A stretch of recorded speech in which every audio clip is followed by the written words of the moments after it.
Salut les gamers, bienvenue à Professeur Board Game, je m'appelle David. Aujourd'hui on continue notre série Board Game 101, on va apprendre à jouer au jeu Ink and Gold. C'est un petit jeu qui a été designé par Alan Airmoon et Bruno Feduti et qui a été publié par Griffin Games. C'est un petit jeu qui se joue de 3 à 5 joueurs et qui dure environ 20 à 40 minutes. Dans ce petit jeu-là, on va combiner les mécaniques de pousser sa chance et sélection d'actions simultanées. On va commencer par regarder les différentes composantes qu'on retrouve dans le jeu. Donc, premièrement, vous voyez les différents joyaux qui sont les trésors qu'on va essayer de trouver dans le temple. Donc, on joue des aventuriers style Indiana Jones qui s'en vont explorer un temple pour essayer de trouver le plus de trésors possible. Donc, on a les pierres précieuses turquoises qui ont une valeur de 1, les pierres noires qui ont une valeur de 5 et les pierres jaunes qui ont une valeur de 10. Celui qui aura le plus de trésors à la fin de la partie l'emportera. Ensuite, on a ici les cartes du temple. Donc, on assemble l'escalier qui mène au temple pour vous montrer les tours de jeu. Donc, la partie va se jouer en 5 tours. Et à chaque fois qu'on commence un tour, on va tourner une des cartes pour montrer qu'on commence ce tour-là. Ensuite, on a les cartes d'artefacts. Donc, les artefacts sont des trésors spéciaux qu'on peut trouver dans le temple. Donc, on va prendre les artefacts et on va les placer en dessous de chacun des tours. Donc, à chaque fois qu'on va commencer un tour, on va placer une carte d'artefact dans le paquet de cartes quête. Ensuite, chaque joueur va recevoir une petite tente pour cacher ses trésors qu'il va réussir à sortir du temple et va recevoir 2 cartes. Donc, une carte ici avec l'aventurier et sa torche pour dire qu'il entre dans le temple ou qu'il continue d'explorer le temple. Et la carte avec l'aventurier qui sort du temple pour montrer qu'il retourne à son camp avec ses trésors. Et finalement, nous aurons le paquet de cartes quête qui sont les cartes qui représentent les trésors et les différents dangers qu'on peut rencontrer dans le temple.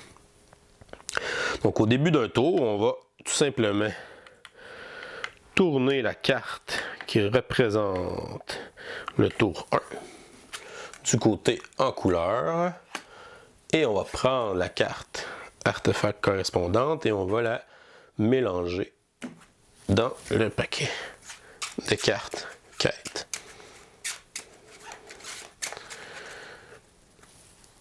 On va simuler une partie à 3 joueurs. Donc vous voyez que chacun des joueurs a sa tente et ses 2 cartes. Donc on a un joueur ici, un joueur là et un joueur à gauche.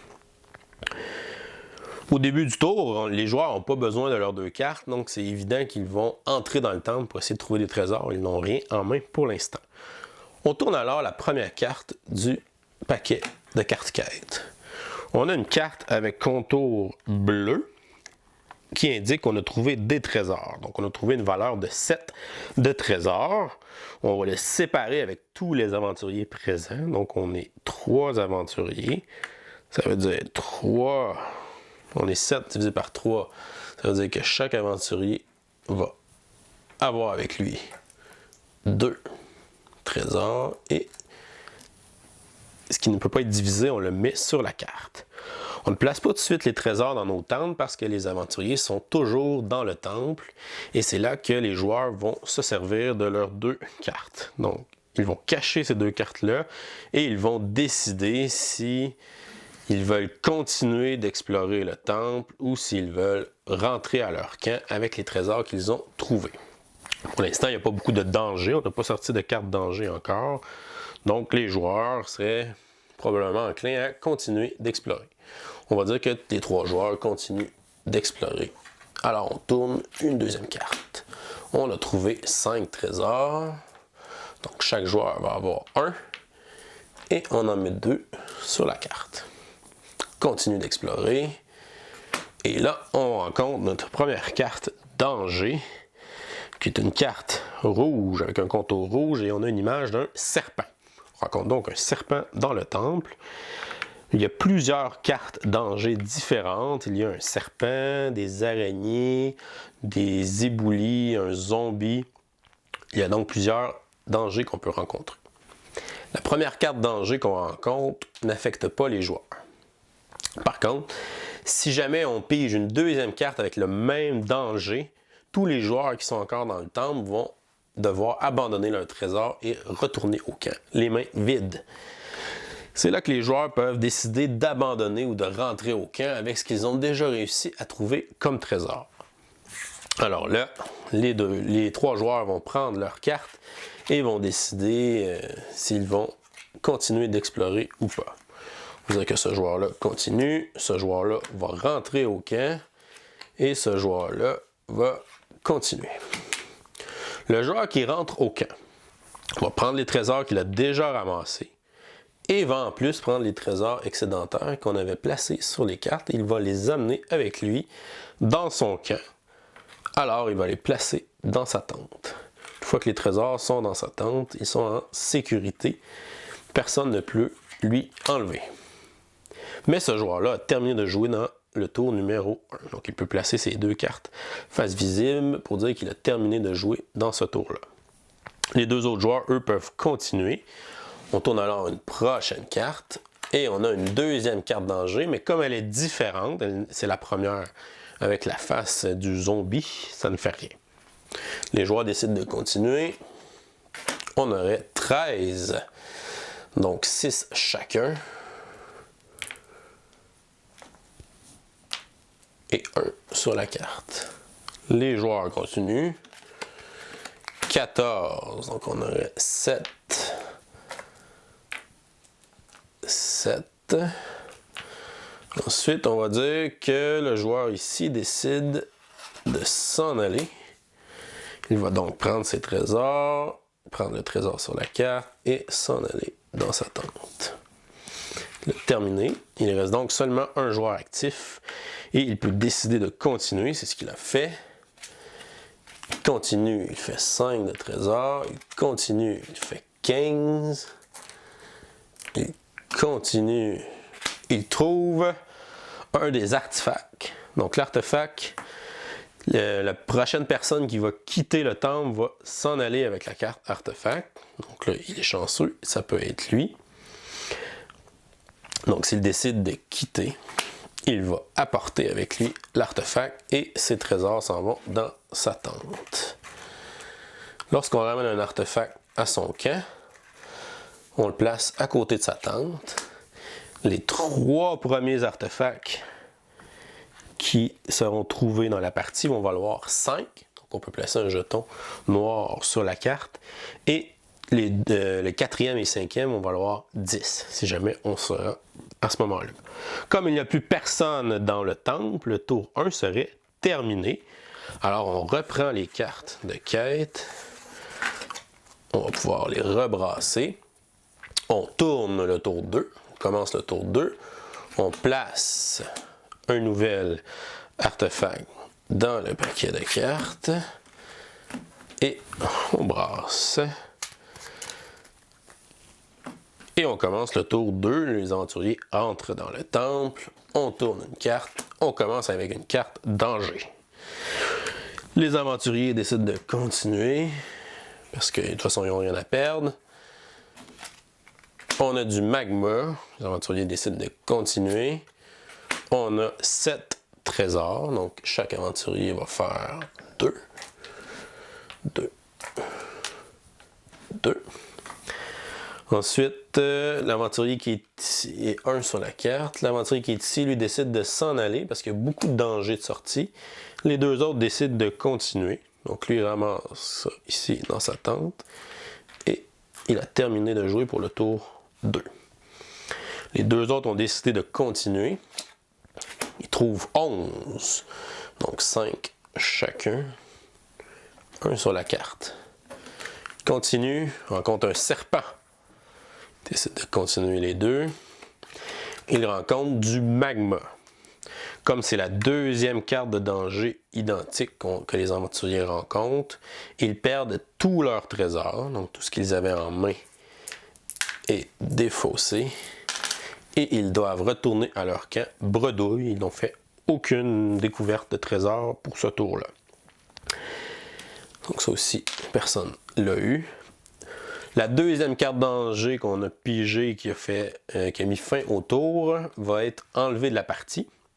Ce qui veut dire que pour les tours restants, on a moins de chances d'obtenir les cartes danger de magma. Chaque carte danger se retrouve en 3 exemplaires dans le paquet de cartes. Comme on vient d'en enlever une du magma, il en reste seulement 2. Donc les probabilités d'obtenir ces cartes de danger-là pour les prochains tours sont plus petites. Comme on n'a pas réussi à trouver l'artefact pendant ce tour-là, il reste dans le paquet. Ça veut dire que quand on va commencer le tour 3, mais il y aura 2 artefacts disponibles dans le paquet de quête. On continuerait comme ça avec le tour 3, 4 et 5. Et à la fin du tour 5, les aventuriers compteraient les trésors qu'ils ont dans leur tente. Et le gagnant est celui qui a le plus de valeur en trésor. Voilà, c'était comment on joue à Ink and Gold. Je vous reviens dans quelques instants avec mon opinion personnelle sur ce jeu. Qu'est-ce que je pense du jeu Ink and Gold? Alors d'abord, regardez les composantes. On a les joyaux qui représentent les trésors qu'on trouve dans le temple. On a 3 couleurs de joyaux, donc les jaunes, les turquoises et les noirs. Noir, je trouve que c'est pas une si bonne couleur pour représenter des pierres précieuses. On aurait peut-être pu choisir autre chose, bleu, rouge pour des rubis ou quelque chose comme ça qui est un peu plus flamboyant. Au niveau de la grosseur des joyaux, la grosseur est juste parfaite, ils sont pas trop gros, pas trop petits. On peut facilement les serrer dans la boîte. La boîte n'est pas si grosse que ça. Alors on n'aurait pas pu avoir des plus gros joyaux que ça. Pour les cartes sont épaisses, c'est des cartes qui sont cartonnées. Elles vont durer longtemps, elles ne s'abîmeront pas facilement. Un gros plus selon moi au niveau des cartes. Et dernière composante, on avait les tentes. Les tentes sont en carton. On a seulement besoin de l'ouvrir ou de la fermer comme ça. On n'a pas besoin de la plier ou quoi que ce soit dans la boîte, donc elle risque moins de se maganer avec le temps. Au niveau artistique maintenant, au niveau des cartes, les dessins sur les cartes sont jolis, c'est bien réussi. Pour les cartes de trésors, on a toujours la même carte qui revient, on a le nombre, on a une pile de trésors qui est dessinée au centre. On aurait peut-être pu essayer de varier les dessins sur ces cartes-là pour faire un petit peu différent. Pour les cartes du compteur de tours, donc les marches du temple qui représentent le compteur de tours, je trouvais que c'est une très bonne idée côté artistique de faire ça comme ça. Ça ajoute à la thématique de l'explorateur qui vient dans le temple pour y chercher ses trésors. Très bonne idée. Pour la tente, on aurait peut-être pu améliorer les dessins sur la tente. Là, on a mis un logo de la compagnie qui est quand même un bon clin d'œil à placer à cet endroit-là. Pour la complexité du jeu, un jeu qui est très simple, pas beaucoup de règlements à lire, se joue très rapidement. Des enfants sont capables d'apprendre à jouer à ce jeu-là. On peut alors en faire un jeu en famille ou un petit jeu filler. Pour le nombre de joueurs, le jeu se joue de 3 à 8. 8 qui est quand même beaucoup pour un jeu comme ça. C'est quand même rare les jeux qui se rendent jusqu'à 8 et surtout dans la rapidité que ce jeu-là se joue. À 8, ça peut être très amusant. À 3, le jeu il manque un petit peu quelque chose. Il n'y a pas assez de monde, il y a moins de décisions à prendre. Est-ce qu'on va se sauver du temple, et ainsi de suite. Parce que si 2 joueurs se sauvent en même temps du temple, ils vont partager ce qui était sur les cartes. Ou si 2 joueurs veulent se sauver du temple pour avoir un artefact, ils vont devoir le laisser là. Il faut vraiment qu'il y ait un seul joueur qui se sauve en même temps. Donc plus on est de joueurs, plus la décision est difficile de savoir c'est quand le bon moment pour se sauver. Optimal selon moi à 4+, donc 4, 5, 6, 7 ou 8, c'est là où le jeu est à son meilleur.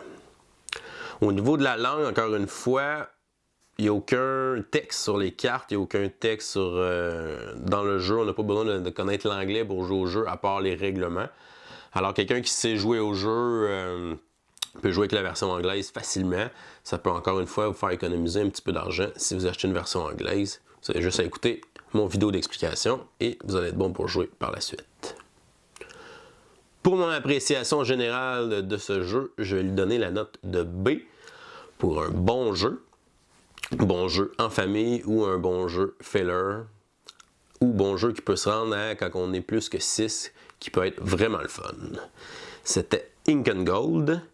D'ici là, continuez de gamer et à la prochaine.